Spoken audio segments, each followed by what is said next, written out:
Witaj! W dzisiejszym odcinku Sekretów Lekarzy porozmawiamy o wodzie w organizmie człowieka. W ciągu tego odcinka dowiesz się, dlaczego woda jest ważna dla naszego organizmu, w jakich procesach bierze udział, jakie są objawy odwodnienia, jaka jest skala odwodnienia, jak sprawdzić, czy nasz organizm jest odwodniony, jak skutecznie siebie nawadniać. Więc zostań do końca i zobacz, jakie są odpowiedzi na te pytania.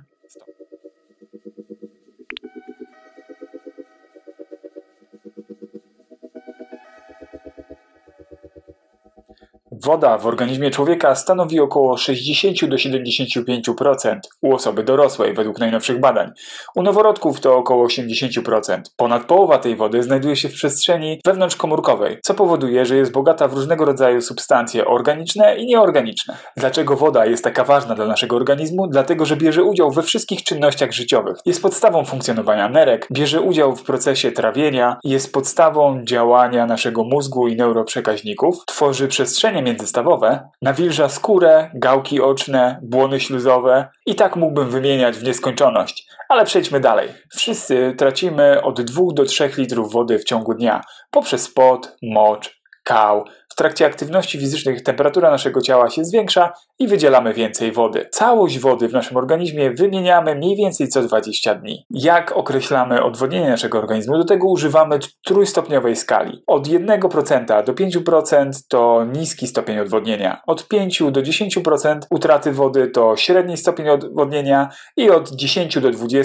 to bardzo wysoki stopień odwodnienia. Już przy niskim poziomie odwodnienia występują pewne tendencje do zaburzeń i stany chorobowe naszego organizmu. Dlaczego? Dlatego, że osłabiamy działanie naszego układu odpornościowego poprzez zmniejszenie jego zdolności transportowych oraz odwodnienie śluzówek, wysuszenie śluzówek, które są mniej efektywne w wychwytywaniu bakterii, wirusów, które próbują dostać się do naszego organizmu. Poza tym zagęszczamy krew, przez co transport tlenu jest zmniejszony i mniej dociera go do naszych tkanek. Już w stopniu słabym odwodnienie wpływa też na funkcjonowanie naszego mózgu, ponieważ dostarczamy mniej tlenu. Mamy problemy z koncentracją, mogą pojawić się bóle głowy, nudności, osłabienie, przewlekłe zmęczenie. To najczęstsze z objawów, które towarzyszą odwodnieniu. Kiedy wchodzimy w stopień średni, te objawy się nasilają i zwiększają się problemy z trawieniem i wchłanianiem w naszym organizmie. Jeśli doprowadzimy do mocnego odwodnienia, może to skutkować nawet śmiercią. Dlatego to jest takie ważne dla naszego ciała, żebyśmy byli odpowiednio nawodnieni.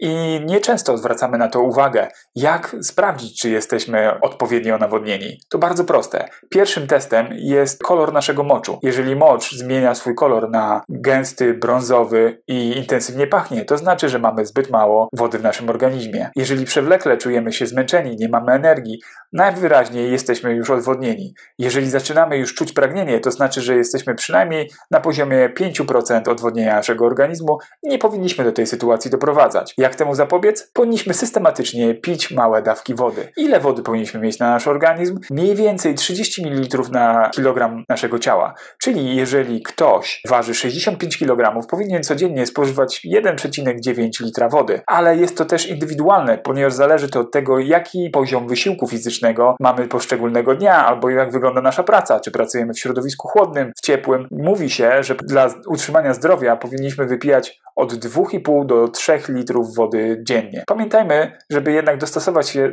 do własnych potrzeb i do tego, co robimy na co dzień. Kolejnym sposobem na sprawdzenie tego, czy jesteśmy odwodnieni, jest obserwacja własnych śluzówek. Jeżeli nasze śluzówki są przesuszone, jeżeli mamy swędzenie oczu, suchość w nosie, czerwień ust, znaczy to, że jesteśmy odwodnieni. Temperatura naszego ciała prawdopodobnie podskoczyła i potrzebujemy się nawodnić. Lekarze bardzo często nie zwracają na to uwagi, ponieważ są skoncentrowani na innych objawach, które nam towarzyszą i próbują wyleczyć naszą chorobę, nie zwracając uwagi na to, co nas doprowadziło do tej sytuacji. Więc pijcie wodę. Bardzo często też nasz organizm nas niejako oszukuje, bo mamy wrażenie, że jesteśmy głodni, ale tak naprawdę dopiero co zjedliśmy i chce nam się pić. Często nasz układ nerwowy myli te dwie informacje. Wydaje nam się, że jesteśmy głodni, a tak naprawdę jesteśmy spragnieni. Więc kiedy odczuwacie mały głód, warto jest najpierw napić się wody i sprawdzić, czy to było odwodnienie, czy naprawdę byliśmy głodni, czy naprawdę potrzebowaliśmy jedzenia.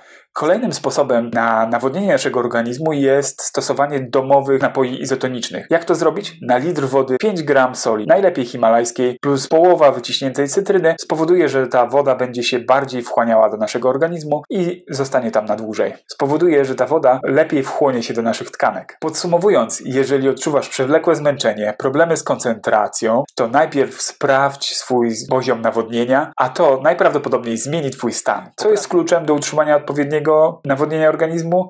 Częste picie małych ilości wody, odpowiednia dawka ruchu fizycznego, przygotowywanie napojów izotonicznych w sposób domowy. Mam nadzieję, że te informacje są dla Ciebie przydatne. Skorzystasz z nich wtedy, kiedy będziesz czuł się odwodniony i żeby nie doprowadzać do tego stanu. Jeżeli chcesz się dowiedzieć więcej o możliwościach samouzdrawiania naszego organizmu, przygotowałem specjalny program, który jest umieszczony na naszej stronie na temat samouzdrawiania. Jeżeli te informacje są dla Ciebie istotne, zrób subskrypcję naszego kanału, żeby nie przeoczyć następnego odcinka. Możesz dać lajka, rzucić komentarz. Bardzo chętnie Ci tutaj odpowiem na wszystkie Twoje pytania. Do zobaczenia w następnym odcinku.